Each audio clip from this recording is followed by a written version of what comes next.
Hey guys, Tom by 601, and it is Patch Notes Day, the one for July 4th, which means it is a America-themed update. We do already know the ship. We do already know we're getting a new line. We'll cover all of that today. Let's go ahead and dive on in. And first things first, the new campaign, the Pacific Hammer campaign. Just a note, what I'm reading off of is pre-release patch notes. These things are subject to change. I might miss things. What you see is what I, as one of the community contributors, get to see. And it could be different by the time things get out, or there might be things that of note that get missed. But let's dive in. First off, the campaign reward ship, the new Tier 8 premium battleship Indiana historical South Dakota class ship that participated in various battles during the Pacific War.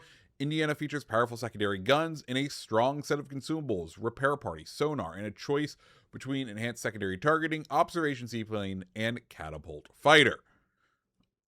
Fun. Great. I mean, it's South Dakota class. We already have a couple South Dakota classes in the game.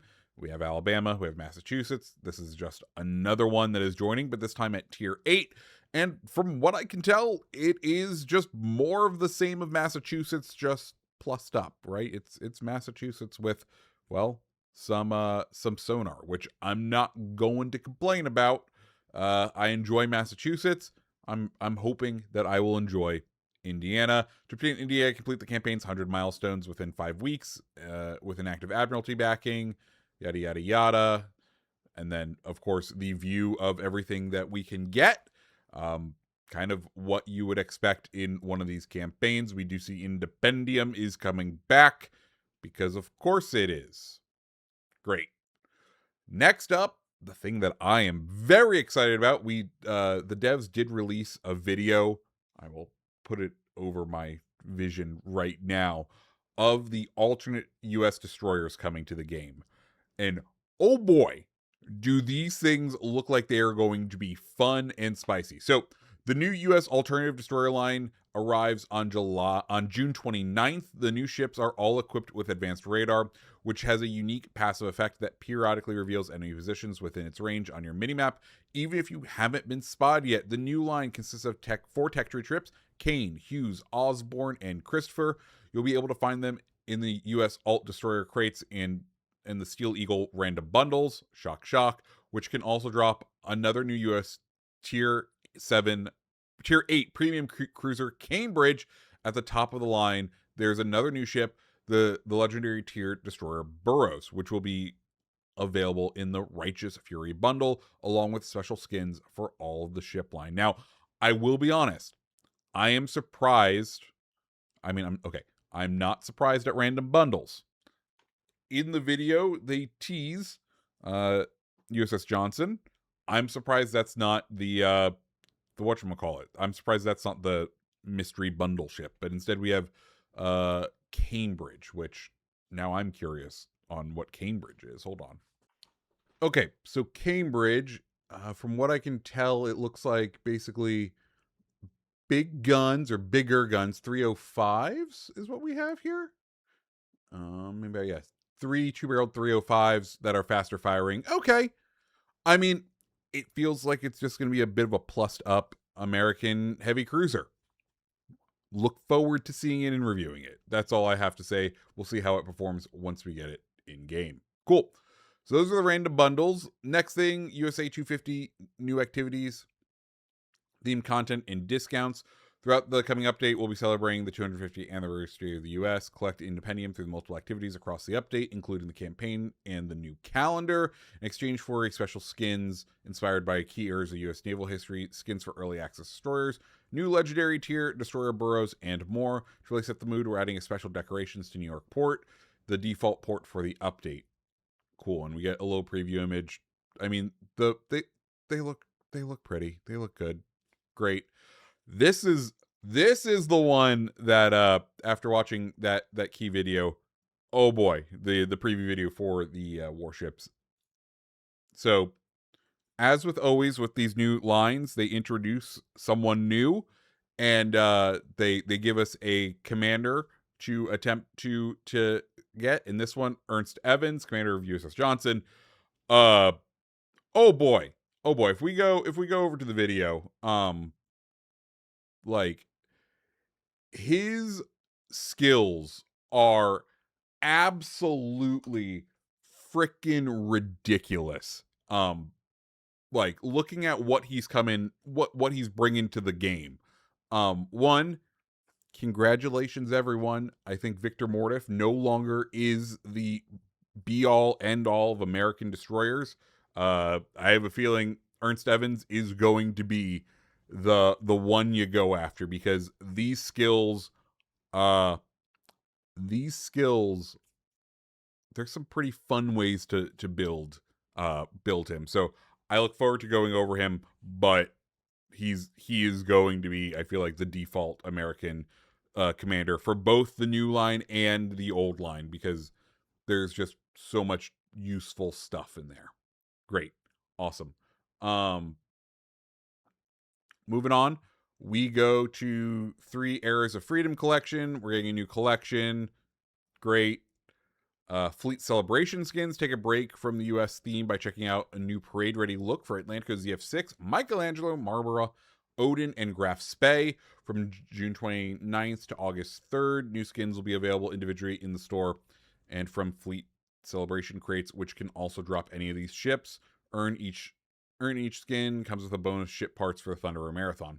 Okay, like they look good. I like Marlborough. I don't know if I like its default. I think I like its default camo more, but there's definitely some fun to be had here if you're just looking for ship parts for Thunderer. Speaking of Thunderer, guess what? More ship parts are available. Shock. I know. It's part 2. You are able to access more ship parts here. This is our 3rd or 4th ship parts marathon. I think we understand how this works. We'll continue on. Star Trek is coming back. Great. Ranked battles. So 3 new seasons of ranked battles await you, bring back exciting battles between tight teams of 2. You'll command tier 6 through 8 ships depending on the season, with no more than 1 destroyer per team, and a full ban on aircraft carriers as usual in this mode. The rewards include Steel Epic Boosters, US Destroyer Alt Crates, Epic Torpedo Mod Launcher, and more. Cool.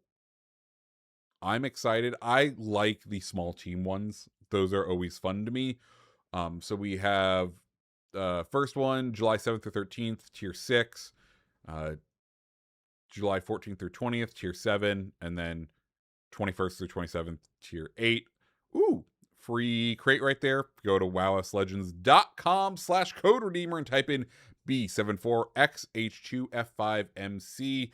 You'll receive 1 summer big crate and 10 red, white, and blue camouflages, and some common battle boosters, and a Captain Reader flag. Great. War Tales continue. Okay. Balance changes. I'm not gonna. I know it's tempting to read over these right now. We'll cover them in a second because I'll just go to the Ministry of Balance article.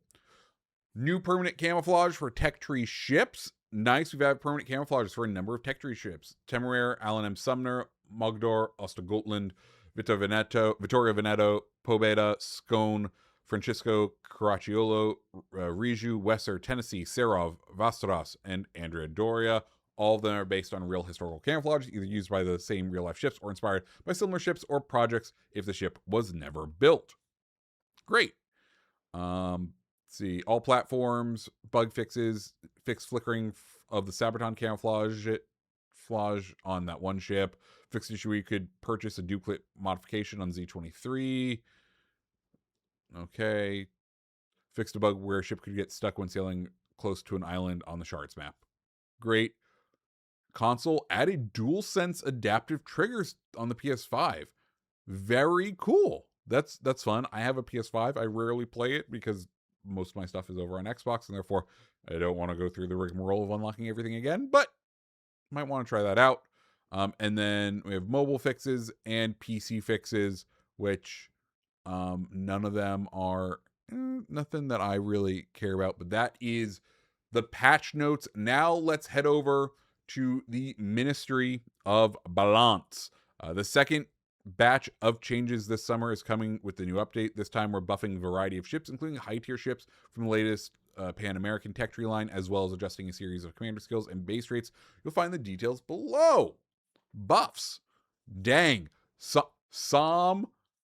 Like, I enjoyed Som, but it's clear it ain't doing well because we've had it for what, 2-3 updates, and like, it needs a buff. Run it back. Main battery reload time reduced by 0.4 seconds. Torpedo damage increased. Okay, by 1,000. Torpedo AoE damage increased from 800 to 1,000, and torpedo flooding chance increased by about 8%. Okay, so they are throwing it at some to make it better. Z44 torpedo reload time has been reduced by 10 seconds. Okay, Elbing. I mean, I felt like Elbing was already pretty good, but here we go.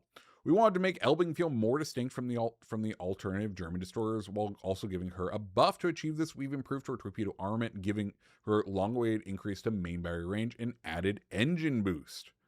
Interesting. So main battery firing range is going from 10.8 to 11.1. Okay, so 0.3 kilometers. We'll take it. Torpedo reload time is being reduced by 10 seconds. Oh my good. Like, Elbing already throws torpedoes at a ridiculous amount with a blue build. This is going to be even more insane. So 5 seconds down and a 15 knot higher speed on them. Great. And they've added engine boost. Great. Holland, the standard European destroyer line struggled with survivability during battles, and its torpedoes didn't stand out as much as we wanted them to. That's why we buffed both aspects of Holland, Småland, and Skåne. Excellent. So we're getting basically large HP buffs, or a decent HP buff overall. Torpedo reload time is being reduced by a significant amount, 100 seconds down to 85 seconds. And standard engine boost is being replaced with a special one from an 8% to a 30%. Yeah, they're doing some fun. So special engine boost is on Holland. Looks like Småland doesn't get the special engine boost, nor does Skåne, but like they all get pretty good HP buffs. Skåne getting a little bit of a main battery firing range. Okay. Always happy to see. Orage, stock torpedo reload time is being reduced. Okay. Upgrade torpedo maximum fire setting chance increase from 400 to 500. I wonder what if they're doing here is they're testing this buff on just Orage, and then if it does what they think it will, they'll roll it out to the rest of the ships. Because it feels weird that this ship either had a lower fire chance overall on those special torpedoes, or if it's something else. But interesting. Katsonis, although Katsonis has a very high potential DPM, her gun placement prevents her from making full use of it. That's why we're buffing this aspect of the ships even further. So main battery reload time, pretty decent. Upgrade main battery reload time. Okay, so we're going down to 3.5 seconds. And HE shell damage going up by 200. Fletcher getting some love again. What about Fletcher? Well, whatever. Can Black get some love too? Just cuz. Fletcher stock torpedo reload time reduced from 109 to 105. Upgrade torpedo. Okay, so they're just giving it better torpedoes. Interesting. Just like, hey, we're okay. Whatever.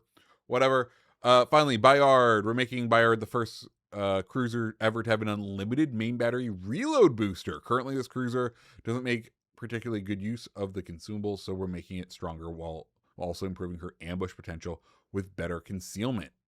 Very interesting. I don't know if I would use Bayard as a ambush in closer ranges, because that thing can be made of explodium, but unlimited number of charges for the main battery reload booster to infinite, yes please. And the reload speed on it has also been increased. Very interesting. Nottingham, main battery reload time reduced by 2 seconds. That's a pretty big buff. Torpedo reload time reduced from 96 to 90 seconds, and the range has been increased by a significant amount. Okay. Coronel Burgles, we're happy to say you're using advanced sonar on Pan Asian cruisers. However, even with this, some of these ships struggle to withstand heavy damage from main batteries at their ship types. That's why we've increased their HP and given ships from tier 7 and above improved repair party combined with a consumable focused build for Commander Lisboa. This will drastically improve survivability. Okay. So speed increase and HP increase overall. We'll take it. Yeah, means reload. Okay, so just a a litany of buffs for these ships. Um, yeah, a litany of buffs. Marble getting a buff. Yes, please. Main battery shell grouping has been increased from 1.4 to 1.55 sigma. Very nice. And the shell damage is being increased by 200. I look forward to it. Oh boy, here we go. Nerfs. Lepanto, after all the changes, Lepanto is still disproportionately strong in her main battery focus build, so we're nerfing her damage to match Columbo's numbers and to make her secondary main battery builds more balanced. Maximum AP shell damage reduced from 11,000 to 10,250. Okay. For a long time, we've been trying to balance Dutch cruisers around the fact that they could still use airstrike to perform stealth bombing. However, we agree with the community that the mechanic has made them very strong. So we're essentially removing this option entirely from the whole branch. With certain commander builds, it will still be possible, but only within a few hundred meters of the cruiser's detectability range. Ooh. Okay, so basically, it looks like we are getting broad concealment buff or concealment nerfs to all of the Dutch cruisers are getting concealment.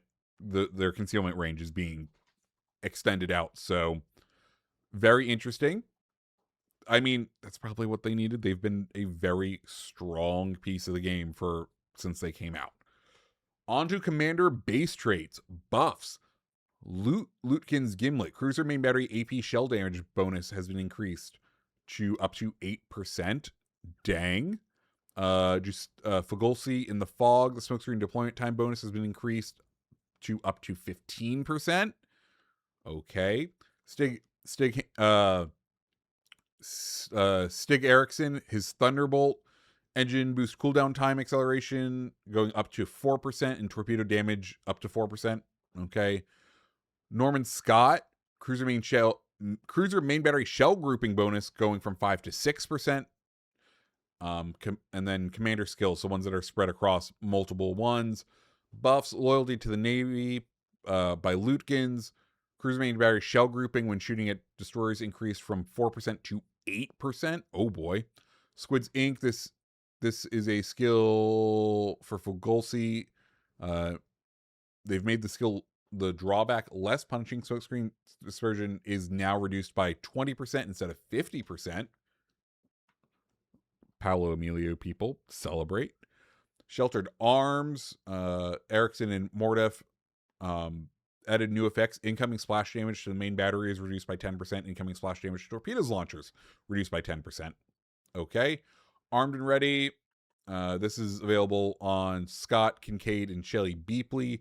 Increases fire dispersion bonus going from 4.5% to 5%. Okay. And a new effect, rudder shift time is reduced by 5%. Very interesting. And Equilibrium of Power. Oh boy, it's been a minute since that's a name I have not heard in a long time. Despite its powerful positive effect, the skill's drawbacks often outweighed its benefit. That's why we've decided to remove one of its negative facts and add another positive one instead. Note that the logic behind this new modifier matches skills like Igniter and Burn It Down XL. It is added to the fire setting chance instead of it being multiplied. Oh. So, they removed the HE shell fire setting chance being reduced by 25%. And instead, the new effect is cruiser HE shells and bombs have an increased fire setting chance by up to 3% with this. And the skill drawback now stays at the same level, but the damage reduction is down to 20%. Okay, can you get 20% more damage with 3% more fire chance and the ability to pen a whole lot more ships out there? The answer is yes. That's exciting. Oh boy, there's about to be a ton of builds that change up with that. Nerfs to commander skills. Testudo, the Italian incoming damage from shells, torpedoes, and bombs to your battleship while repair party is active is now reduced by 15% instead of 20%. And that is the Ministry of Balance. So those are the changes coming to the game. There's a lot of them. There's some of them I'm very excited for. But let me know what you guys think down below. And guys, I hope you have a fantastic rest of your day. See ya.